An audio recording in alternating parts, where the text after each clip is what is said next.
wind howled through the pines, sharp and cold as a blade. Bellmore, Wisconsin, a logging town whose best days were buried under shale and soot. A place where the horizon ended in jagged black rock and the sky always felt just a little too low. My name is Jack Colton, and if I'd known what waited beneath that cursed quarry, I never would have come back from the war. Everything about this place reeked of ghosts, peeling paint, rusted machinery, and men who worked like they were already dead. He parked his truck near the main office. In the distance, the mine stretched like a wound across the earth, a jagged scar dug deep by dynamite and desperation. Jack stepped out, boots crunching gravel, shoulders still stiff from the war. The air was damp with mist and coal dust. He lit a cigarette with a shaky hand. The foreman before him had vanished 3 weeks ago. They said it was a cave-in, but nobody really believed that. Jack flipped through the accident reports. Thinly veiled nonsense, displacement collapse, structural fatigue, pages of jargon hiding fear. The door creaked. A wiry man in oil-stained overalls stood in the frame. "Name's Fletcher," he said. "Union rep. We didn't ask.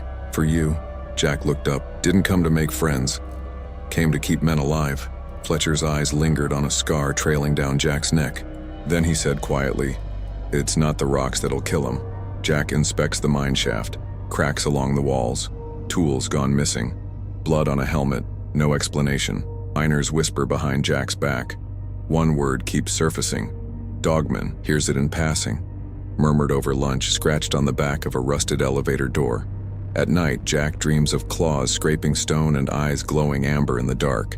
Rain pelted the earth above as the night crew dug deeper into Sector 4. Jack descended to check on a broken compressor. The shaft was cold, too cold. Then he heard it, a low growl echoing through the tunnel. Not a machine, not human either. He flicked his flashlight toward the sound. A glimpse, a massive shape hunched in the dark. Long arms, bent legs, glinting eyes, and then gone. He stumbled back, slipped in something thick, blood. No body, just a miner's torn jacket, shredded beyond recognition. Jack sat at the counter, staring into his drink. "You saw it, didn't you?" A voice beside him, a woman, late 30s, sharp-eyed and calm. "Mara Vicks, local school teacher." "Whatever it is," she said, "it's not new. It's older than the quarry. Older than Bellmore." Jack didn't answer, but his hand shook as he reached for the glass. Mara leaned closer. "My father was Ojibwe. He told stories of the Mishibiju, a guardian twisted by betrayal, bound.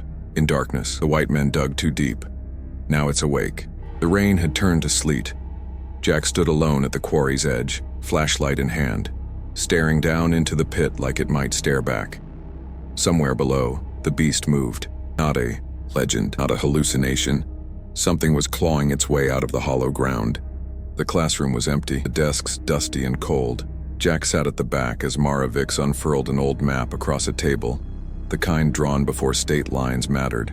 It was a topography of sacred land, layered with symbols he didn't understand. She pointed to a jagged crescent etched into the pine forest. That's where the Ojibwe elders claimed the spirit of Mishibiju was imprisoned, a guardian of balance, born of the Great Lynx, turned violent when the balance was broken. Jack studied the map. What broke it? Mara glanced up. The first quarry blast. Over 50 years ago. He shook his head. "So, what? It's some kind of curse?" "No," she said softly.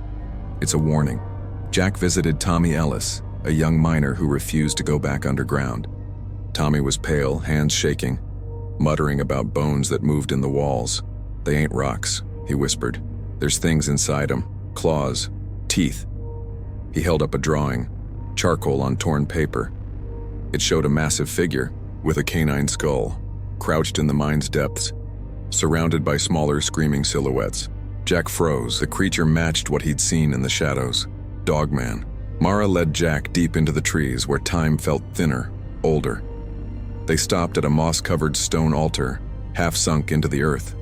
Carved into its face were claw marks, not man-made, deep, desperate. She lit a small fire. The smoke turned blue. There was once a tribe, she said, who bound the dogman beneath the rock using a ritual of moonlight and blood. But when settlers came, they destroyed the altar's twin. Jack knelt, running his fingers over the grooves. "This thing, whatever it is, it's hunting." Mara didn't look up. "No, it's remembering. Jack descended into the lower tunnels again, this time alone. Flashlight in one hand, pistol in the other. The walls moaned. That same low growl echoed through the stone. Not a sound, but a presence, vibrating the marrow. He turned a corner and stopped. Bones. Hundreds of them. Human, animal, all fused into the rock. Some were fresh. Claw marks streaked the walls in spirals, like something had been digging upward for decades. And in the center of it all, etched in blood and soot, was a symbol. A wolf's skull inside a sunburst. He backed away slowly, but the shadows behind him moved. The town was waking, but fear walked first. Rumors spread like fire. Another miner was gone. Tommy Ellis disappeared from his cabin without a sound. Only a trail of blood led into the forest. Jack met with Fletcher again, who refused to believe anything beyond collapsed scaffolding and hysteria. "You people see ghosts when you're scared," Fletcher snapped. Jack grabbed him by the collar. "I've seen men gutted from the inside out. This ain't fear, it's real, and you know it." Fletcher, pale now, looked away. "We all know. But nobody wants to dig that deep." Jack and Mara sat with a handful of elders, the last remnants of the Ojibwe families who had stayed in Bellmore. One elder, blind and near silent, whispered the Dogman's true name. Gitchi Nabajo, the one who waits below. He told them of the old stories, how the Dogman had once guarded the border between realms, but when betrayed by men, tricked, trapped, sealed beneath stone, it had gone mad. It did not kill for hunger. It killed for memory. Jack stood again at the quarry's lip. Mist swirled in the pit below. Mara joined him, carrying a leather-bound journal. Her father's. "There's a way to bind it again," she said. "But it needs blood. A descendant's blood." Jack glanced at her. She nodded. "Me." Far below, a guttural howl rose like a geyser of fury, echoing off the rocks. And for the first time, Jack realized it wasn't alone. There were others. Something had been breeding in the dark. A storm crept in from the east, dragging black clouds like a funeral veil across the sky. Lightning flickered behind them, tracing the outlines of pine-covered hills like bone against skin. Jack stood at the edge of the pit, shotgun slung over his shoulder, rope tied to his belt. Mara was beside him, lantern in hand, her father's journal clutched tight. They were going down. The ritual had to be performed at the point of the original binding, deep in a tunnel lost to time, sealed off for decades. The wind hissed, the quarry breathed, and Jack descended. The tunnel hadn't seen light in years. The walls were damp, swallowing sound, the air thick with rot, and something else. Something ancient. Mara read from her journal, whispering words in Ojibwe, a cadence that echoed like a heartbeat. As they rounded a bend, Jack froze. Before them stood a massive arch of stone, unnatural, smooth as glass, carved with markings that shimmered when the lantern passed. Beyond it, darkness so dense it seemed to repel light. Mara stepped forward. "This is it." Jack hesitated. "Stay behind me." She ignored him and pressed her palm to the stone. It opened.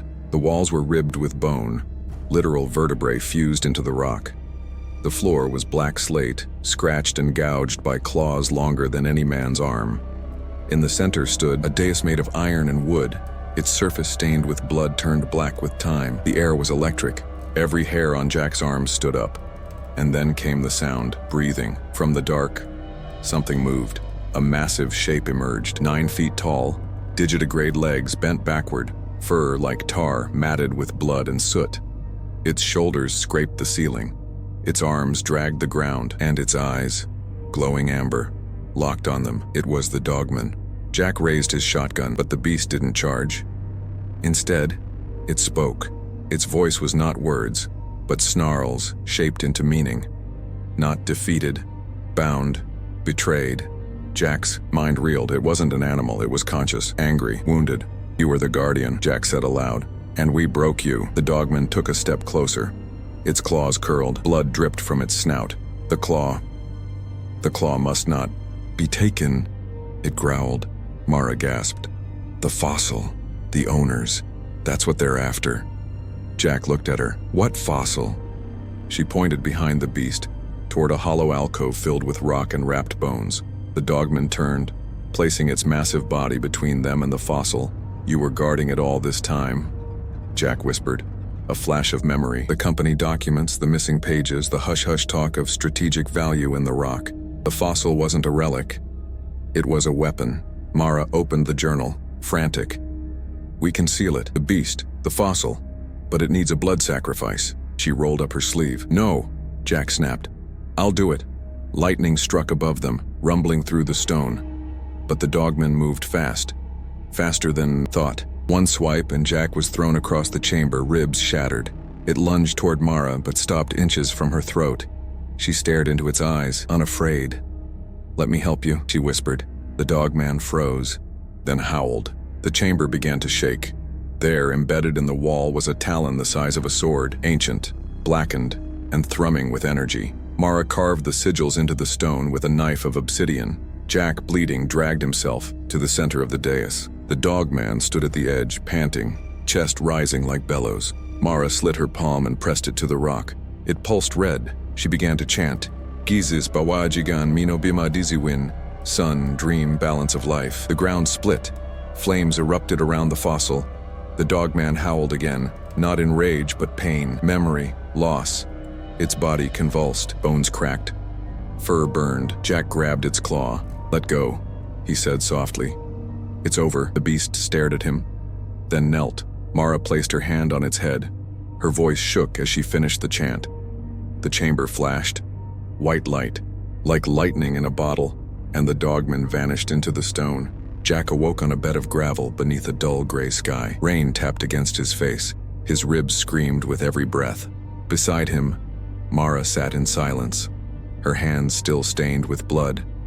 The journal clutched against her chest. The quarry, pit around them, was still scorched, cracked and steaming as if a volcano had erupted from beneath the earth. But the dogman was gone, sealed, for now. A sleek black car pulled up beside the quarry. Men in suits emerged, slick, soulless, and far too clean for Bellmore. One of them handed Jack a clipboard. Mr. Colton, we appreciate your service. Due to recent geological instability, Bellmore Quarry will be permanently shut down. Jack didn't sign. He only stared at them, the way a soldier stares at vultures circling the field. Don't come back, he said. They smiled the way snakes do and left. Jack and Mara sat with the last remaining Ojibwe elder. The old man, too weak to stand, offered them a final warning. The claw still breathes, he rasped. It calls, and someday someone will answer. Jack nodded grimly. Then we'll be here. The town emptied quickly. The grocery store closed. The gas station locked up. Only whispers remained. Bellmore became a dot on a forgotten map, the kind of place you drive past with the windows up. Mara left too, heading north to teach again. She promised to return if the earth stirred. Jack stayed behind, not because he wanted to, but because something inside him needed to. Jack sat at his desk looking over the journal, now tattered from blood and rain. A map of the tunnels was spread. Before him, the claw, the pit, the stone altar. He circled them all. His hand shook again, not from fear, from memory. He lit a cigarette. The match flared like a warning. Outside, thunder rolled. The wind howled through the rocks. The pit was quiet, too quiet. But Jack stood watch, flashlight in hand, shotgun slung low, eyes sharp as broken glass. Then he heard it, the crack of shifting stone, a slow groan from the depths. He didn't move, didn't blink, just stared down into the abyss. A faint amber glow pulsed deep within. Barely there, but real. The dogman had not died, only dreamed. And somewhere, beneath layers of earth, memory, and myth, it stirred. Some monsters don't rise with rage. They rise with memory, and when the land forgets, they return to remind us.